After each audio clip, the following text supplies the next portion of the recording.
Teman-teman, jumpa lagi. Kali ini saya akan mau membahas seputar pertanyaan-pertanyaan tentang tarikan senar yang biasa teman-teman suka tanyakan ke saya. Nah, ini saya mau jawab berdasarkan pengalaman saya ya. Tapi sebelumnya saya juga minta maaf kalau sampai mungkin ada pendapat yang berbeda, ya udah nggak apa-apa. Namanya kan orang masing-masing punya pendapat ya. Nah, ini saya bacakan aja ya. Pertanyaan-pertanyaannya itu biasanya seperti apa ya? Maksudnya tarikan main across-nya berbeda itu apa ya? Kok biasanya pemain pro itu tarikan main across-nya kok berbeda? Gitu ya. Jadi saya jelasin ya. Biasanya kan kalau pemain pro itu kan biasanya kan tarikannya bisa selisih dua ya. Misalnya contoh aja nih. Misalnya 28, 30. Main-nya 28, cross-nya 30. Maksudnya main itu yang berdiri, ini tarikan yang senar yang berdiri sama senar yang tidur, cross-nya. Jadi dibedain gitu ya. Maksudnya apa? Jadi tujuan utama sebenarnya kalau menurut saya itu mempertahankan bentuk frame-nya itu seperti semula. Jadi frame-nya aslinya itu kan rata-rata itu kan lonjong ke bawah, tidak membulat gitu. Jadi kalau biasanya nih kalau tarikan jumlahnya sama gitu ya, sama tarikannya sama, terus nariknya juga agak kurang. Ya, maksudnya kurang bagus ya tukang tariknya, dan raketnya juga kurang bagus, biasanya jadi membulat. Kalau kita buat main nih, lama-lama nih kayak kok raketnya lama-lama kok jadi bulat nih, gitu ya. Kedua, kalau tarikannya tuh ditarik dengan ini dikunci nih, dikunci. Nah, ini kan kalau mau jadi membulat nih kan ketahan sama yang ini bagian yang tidur nih. Jadi ini kan udah lebih kencang ditariknya. Gitu ya. Jadi ini intinya supaya dia frame-nya tetap bentuknya isometrik. Nah, kalau untuk dari tarikannya yang saya rasakan, saya kan juga mencoba untuk tarikan dibedain gitu ya. Memang lebih berasa itu nggak terlalu gampang kendor ya. Menurut saya ya, ini yang saya rasakan ada sedikit lebih tahan. Karena dia keketahan di sini nih, dia lebih kencang di sini. Jadi kalau mau kendor ya memulur-mulur berdasarkan senarnya, bukan berdasarkan karena tarikannya ya maksudnya. Jadi itu tetap frame-nya tetap bagus dan berasa tarikannya tetap gampang kendor, dan jadi kita berasa mainnya tuh lebih stabil, tarikannya lebih stabil gitu, lebih enak. Kalau menurut saya seperti itu ya. Tapi teman-teman juga harus tahu, kan raket itu kan kalau pemain pro kan raketnya bagus-bagus tuh. Jadi misalnya ditarik tinggi juga kan emang ada maksimum tensionnya bisa nyampe ke situ. Misalnya contoh raket teman-teman maksimumnya di 28. Terus teman-teman mau pakai tarikan misalnya di 28, 30, crossnya yang nggak bisa, karena kan ntar giran bagian crossnya lewat dari maximum tension beresiko, bisa beresiko patah, apalagi tarikan yang bagian tidur gini tuh beresiko patah, gitu ya. Jadi ya ini teman-teman bisa paham ya maksudnya. Jadi saya kasih jawaban seperti itu, kenapa main sama crossnya itu beda. Ini menurut pengalaman saya ya. Nah, ini pertanyaan yang lain lagi ya. Perbedaan kuncian 2 simpul sama 4 simpul itu untuk apa? Gitu ya. Nah, ini saya jawab ya. Kalau kuncian 2 simpul, itu maksudnya dia kuncinya itu cuma 1 sama 2. Gitu ya. Ujung-ujung.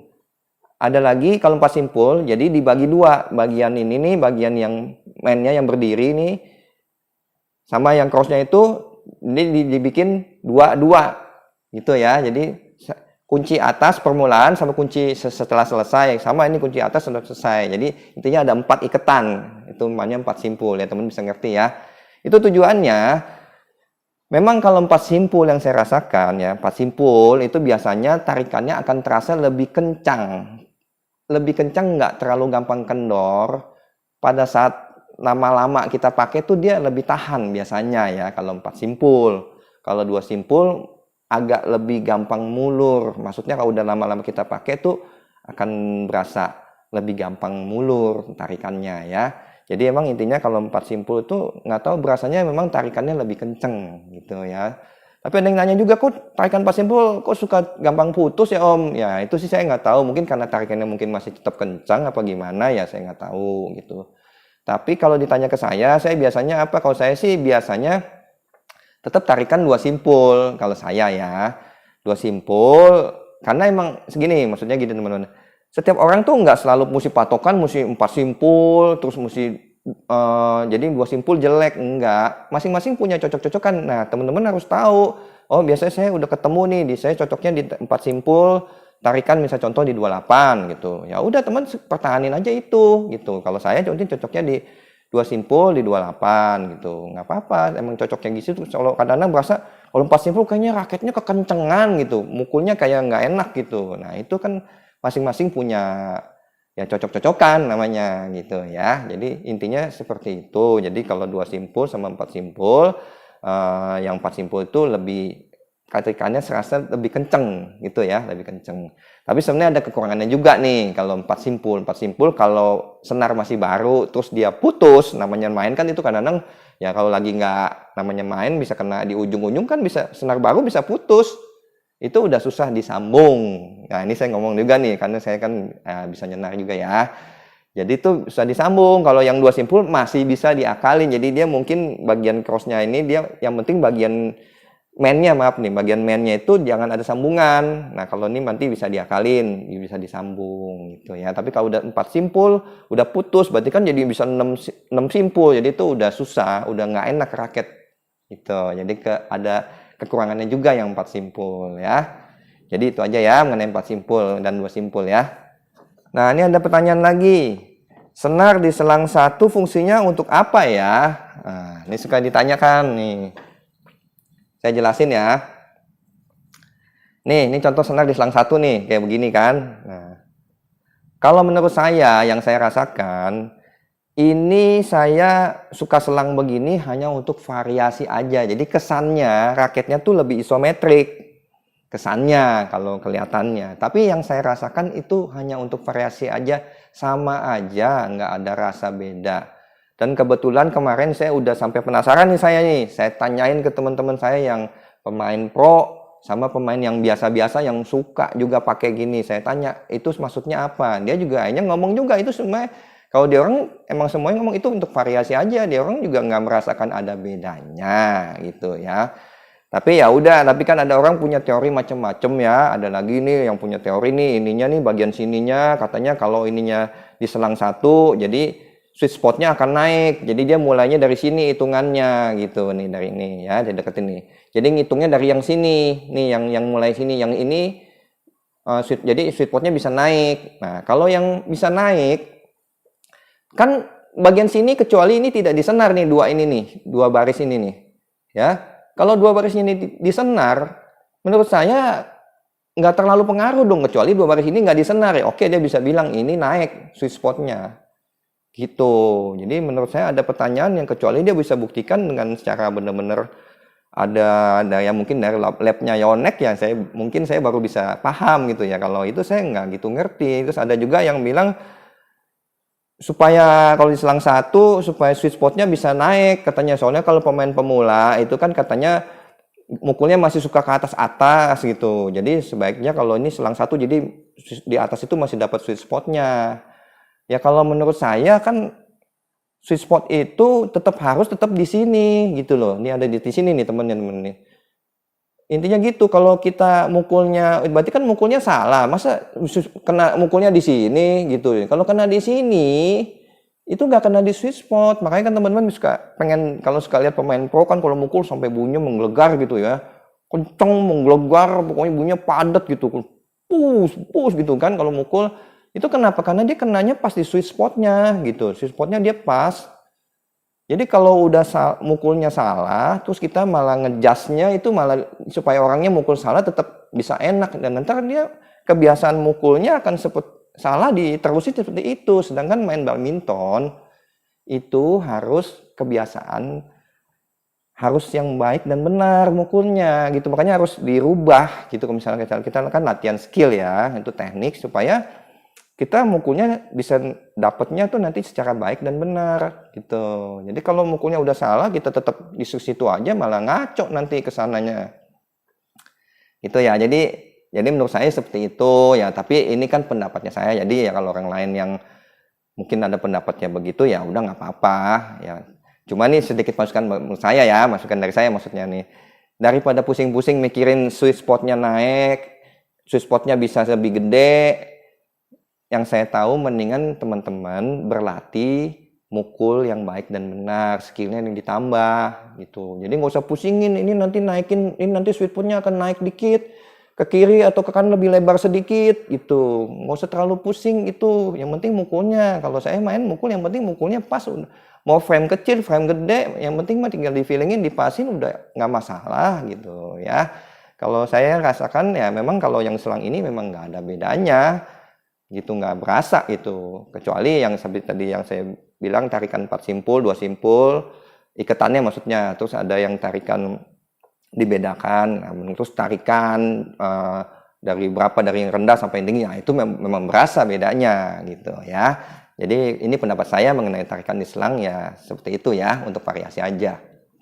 Tarikan yang ideal itu berapa ya Om? Nah ini tarikan ini kan suka nanya nih, nanya saya, Om ini tariknya enaknya berapa ya Om? Nah ini saya juga sebenarnya bingung teman-teman mau jawab juga. Sebenarnya gini teman-teman, tarikan itu tergantung power masing-masing tangan, nggak bisa sama.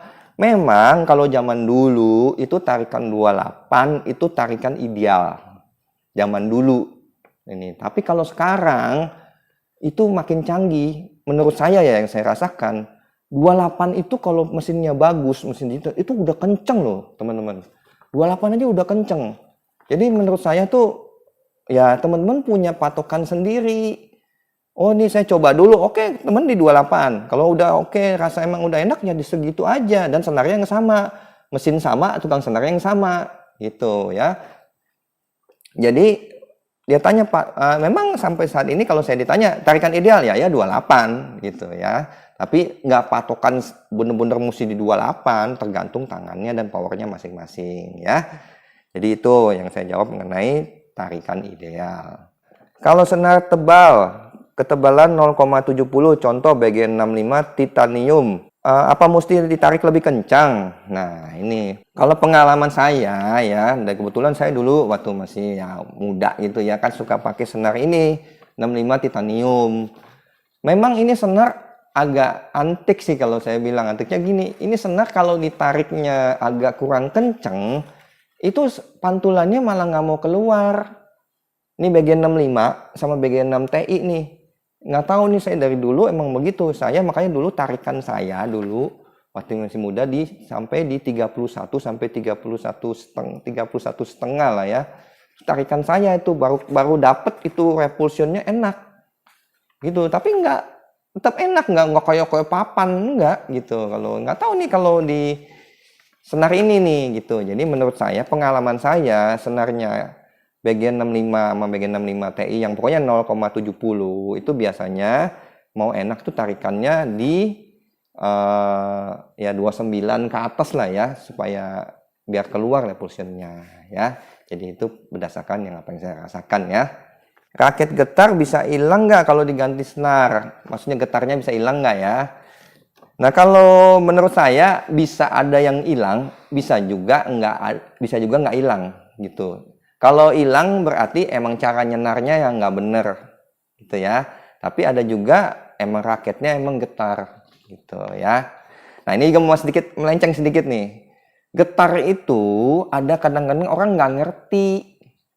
Getar emang getar di raketnya, apa tangannya belum terlalu kuat. Jadi waktu mukul, ini genggamannya dia itu waktu mukul kan pada saat mukul raket dipas kena bolanya, ini genggamannya masih lemah atau enggak mukulnya pokoknya tekniknya nggak bener. Jadi dia mukul berasa tuh raketnya kok getar ya gitu.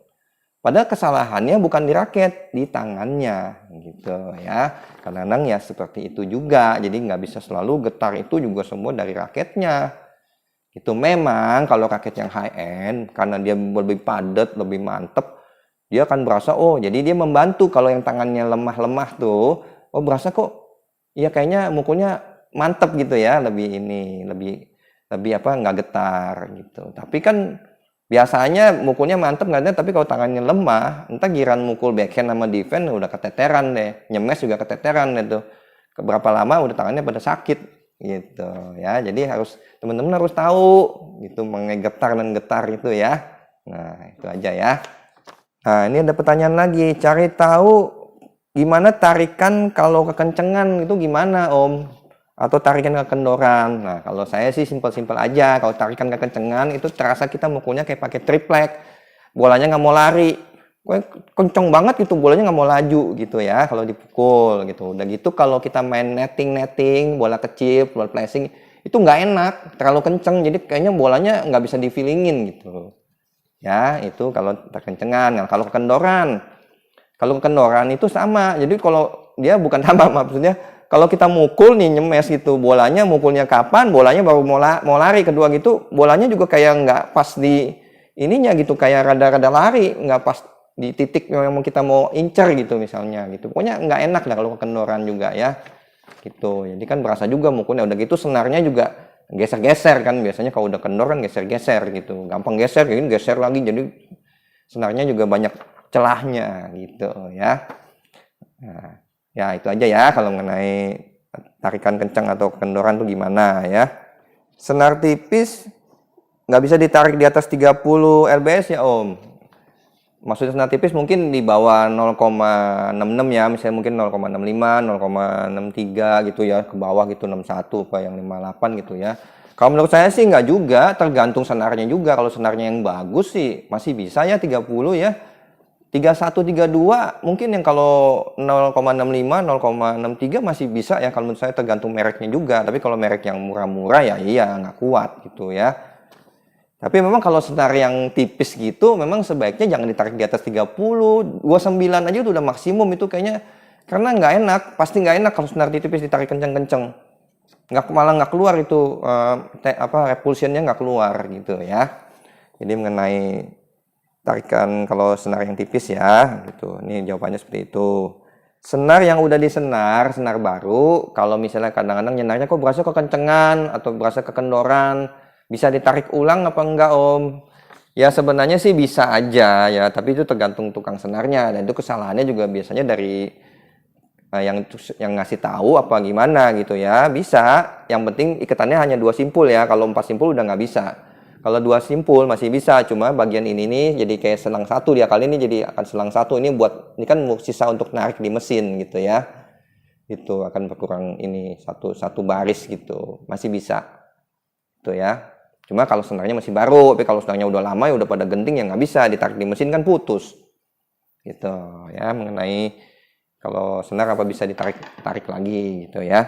Nah, ini ada pertanyaan lagi, raket kalau bahan karbon itu lama-lama emang bener Om bisa ada yang lemes gitu ya, maksud lemes tuh framenya jadi lemes gitu, ditarik jadi nggak kuat gitu ya. Menurut saya bisa bener ada, tergantung kalau dia nyimpennya nggak bagus, raketnya mungkin udah sering banget dipakai, itu ya akan lemas, jadi tarik segitu aja dia udah langsung apa ya kan nggak ngelawan gitu karbonnya, jadi gitu lemes gitu. Jadi juga biarpun tulisannya dulunya misalnya maksimum tension 30 gitu ya, ternyata raketnya bahan karbonnya udah lemas ya nggak bisa ditarik 30 ya, lama nggak kuat raket juga. Nah ini juga mau kasih masukan juga ke teman-teman juga nih, kali ini saya bilang ke sesama tukang senar nih, bantuin juga nih ya. Jadi gini, kadang-kadang kan orang nyenar taunya datang bawa raket nih, senarin nih maunya kenceng gitu ya, padahal kan ini raketnya itu udah banyak cacatnya gitu ya, udah lemas, udah banyak, pokoknya udah kita mau tariknya tapi sesuai tarikannya yang kenceng-kenceng. Nah itu tukang raketnya tukang senarnya biasanya tuh akan nggak berani, ntar malah kenapa-napa kan. Kalau udah banyak sompal-sompal sini udah pada grepesan, mau tarik kenceng banget ya nggak berani ya biasanya tuh, kecuali ya memang masih agak bagus gitu ya. Kalau udah banyak ini ada rengat sedikit, udah retak sedikit, wah itu udah susah ya gitu.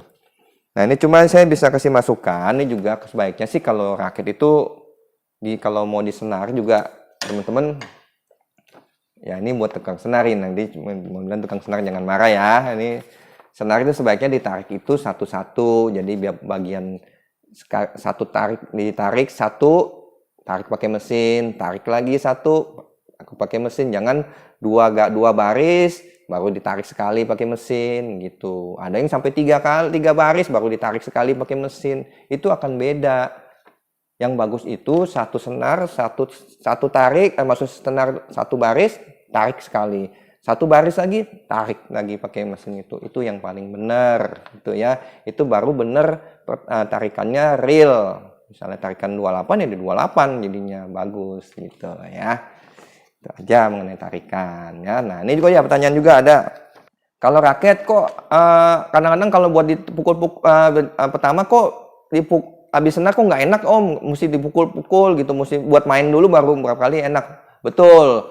Kalau saya sih biasanya kalau saya habis di senar, raketnya saya akan pukul-pukul dulu, saya tepok-tepok dulu gitu, sampai berasa itu kan supaya raketnya itu senarnya itu sampai udah apa ya dapat gitu ngeklok gitu ya udah jadi dia jadi pas enak tuh masih kadang-kadang kan senar tuh tarikannya kan masih agak sedikit lari sedikit maksudnya senarnya tuh di dalam raketnya itu loh ya maksudnya tuh masih ada ya kan namanya nyesuaiin gitu ya sampai dia sampai dek dapet nah udah nah jadi pukul udah enak jadi perlu ditepuk-tepuk dulu kalau saya tuh ya.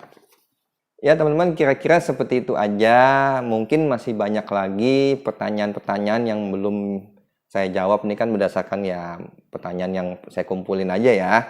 Tapi kan masih banyak lagi pertanyaan mungkin yang belum dijawab. Ya nggak apa-apa sih kalau teman-teman mau tanyakan. Tapi maaf dulu nih teman-teman ya. Kalau pertanyaan yang sudah ada dalam video ini saya udah jelasin masih ditanyakan juga kali ini saya mungkin nggak jawab ya teman-teman karena sudah ada dalam video makanya nontonnya jangan di skip ya itu aja ini semoga bisa bermanfaat buat teman-teman semua ya jadi karena untuk tarikan itu kan penting juga ya jadi nggak bingung-bingung lagi ya itu aja semoga ini bisa bermanfaat bagi merasa ini bermanfaat nanti tolong di subscribe dan di-share videonya ke teman-teman yang lainnya ya. Semoga teman-teman semua dalam keadaan sehat selalu dan tetap selalu semangat. Sampai jumpa lagi. Terima kasih.